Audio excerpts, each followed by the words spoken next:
welcome. This is a super important podcast about hair, question mark, featuring Ryan Teal and Stephen Adams as your co-hosts. Let's begin.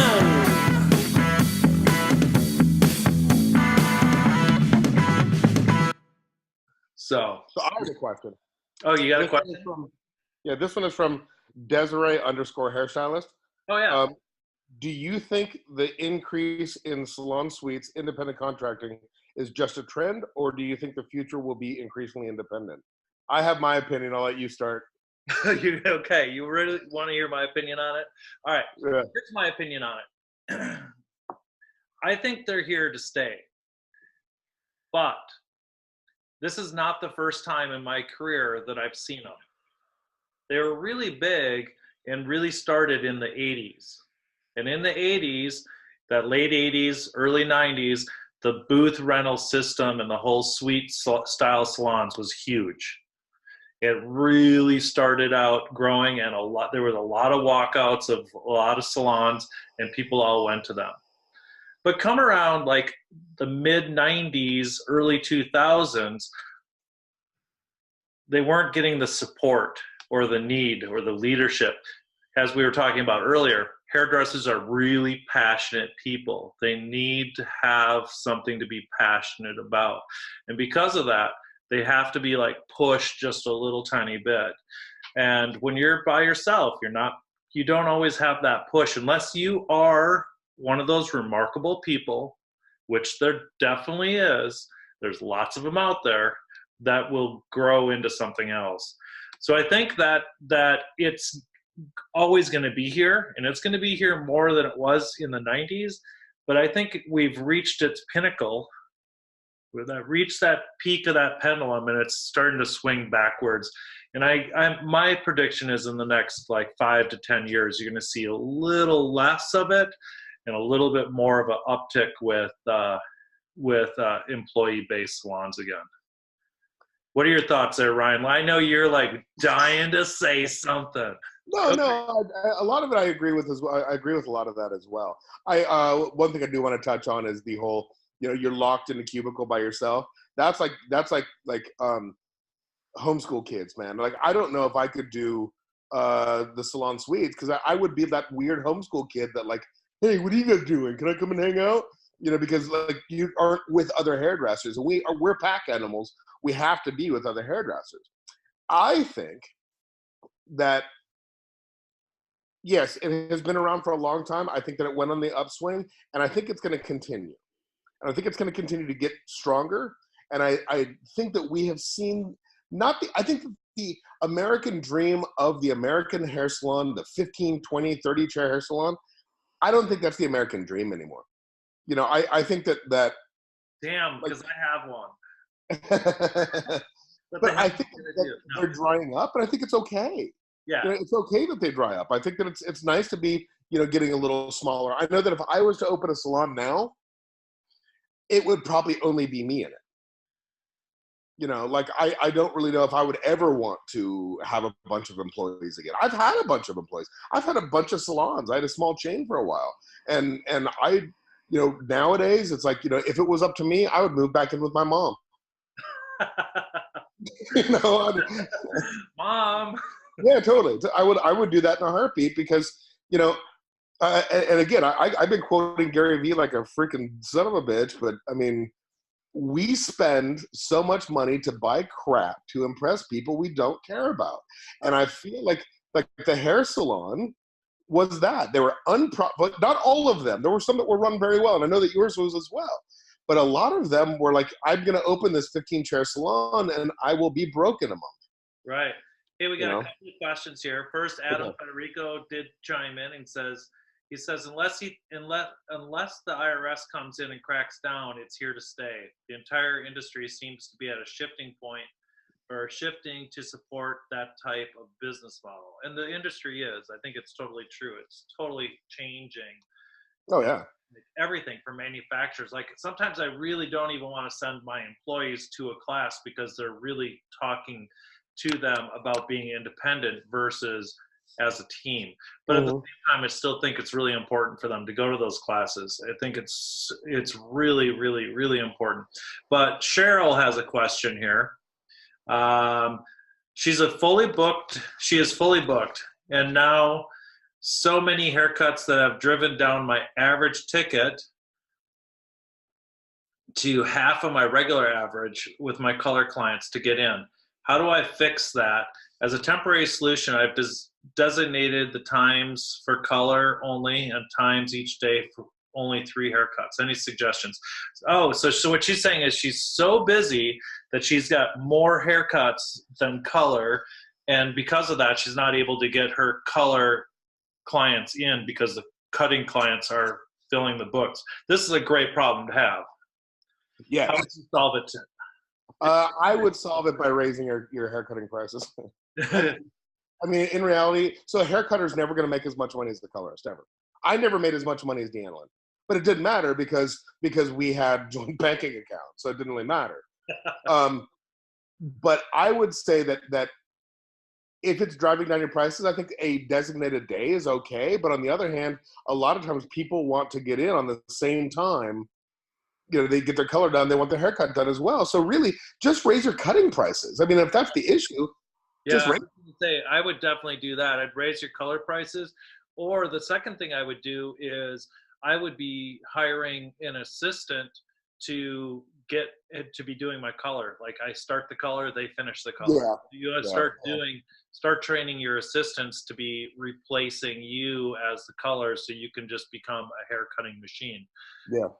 And either or, those would be the two things. But either way, I would still raise your cutting prices. If you're that booked and you're that busy and you can't keep on, it's time. You got to like start. That means your demand is up, you know. And if your supply and demand is what drives prices, we talked about that earlier. So Well, here's an issue there. we should probably end pretty soon. We've been doing this for like almost a little over an hour, or about an Oh, hour. you're kidding me. I didn't know. Gotta go by fast. We don't want to give away all of our information. We got to wait till next week because we don't have to do this again. Or tomorrow, actually, because aren't we going to be doing on? Well, we're going to do that, and then we'll launch that next week. Oh, okay. That's good. Yeah. That's a good idea. Shh. Okay. Build suspense, Ryan. You're ruining the flavor. I'm so bad at that. Let's see. I have a couple, not questions, and statements.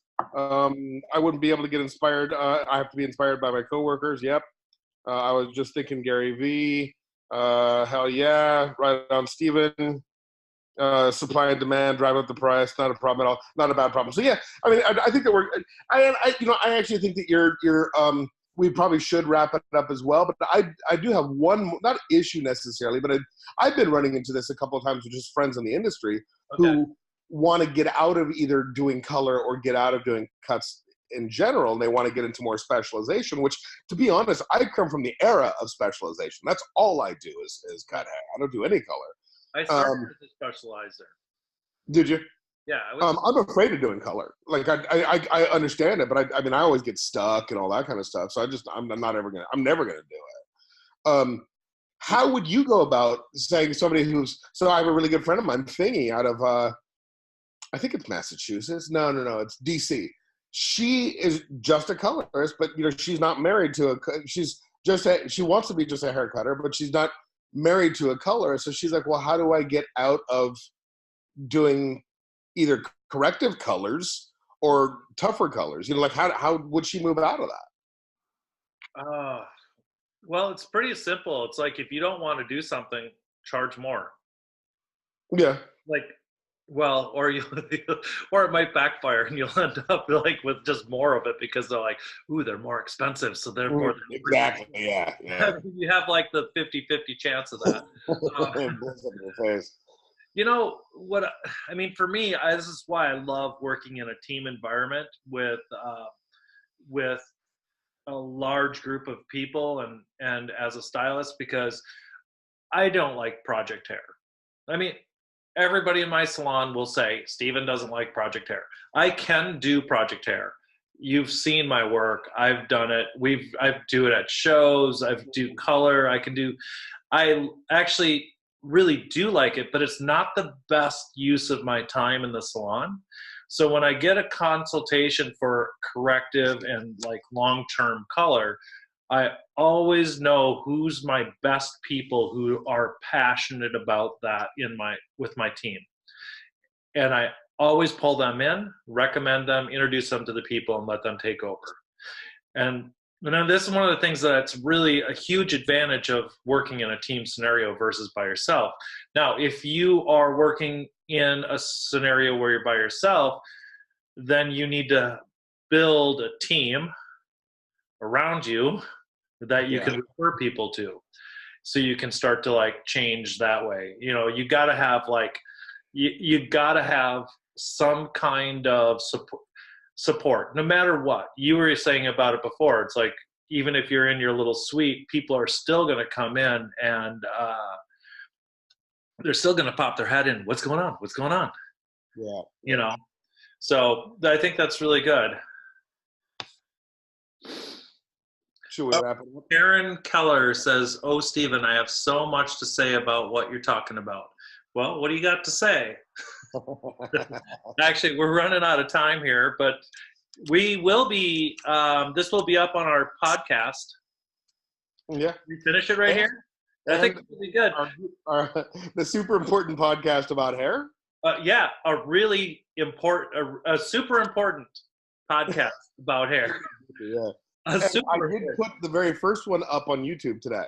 Okay, so we have one on our YouTube channel, so you can go to A Super Important Podcast, and you will be able to find our first YouTube video. This one will probably go up fairly soon. I'll probably try. I want to try and launch one at least every Sunday is my goal. Yeah, we're going to try to pop these up on every Sunday, and we also have an audio one. The website isn't quite up yet, but you can find it at a super important podcast. I can't even say it. It's like a tongue twister. A superimportantpodcast.com will be live soon. But right now you can find it on Google Play, I do believe. So how do people get a hold of you, Stephen, if they want to see your work or want to, how do they get a hold of you on Instagram? They can find me at Stephen Adams, Stephen Adams, Adams. Don't get me confused as the basketball player.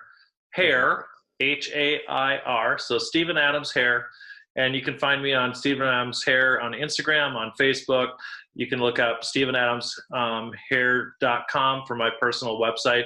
And our podcast right now is living on there, on the back end. So you can hit podcast on there and you can listen to all of our little rants and what we're talking about. We're really hoping to keep this growing. How can they get hold of you, Mr. Ryan Teal? Ryan_Teal, Teal, is my personal one with my rants and my daily Instagram stories. And then every Monday, I'm going to start interviewing just a hairdresser. I don't want to interview super famous hairdressers, just a hairdresser in a salon. That was super successful last Monday. I wasn't able to do it this Monday.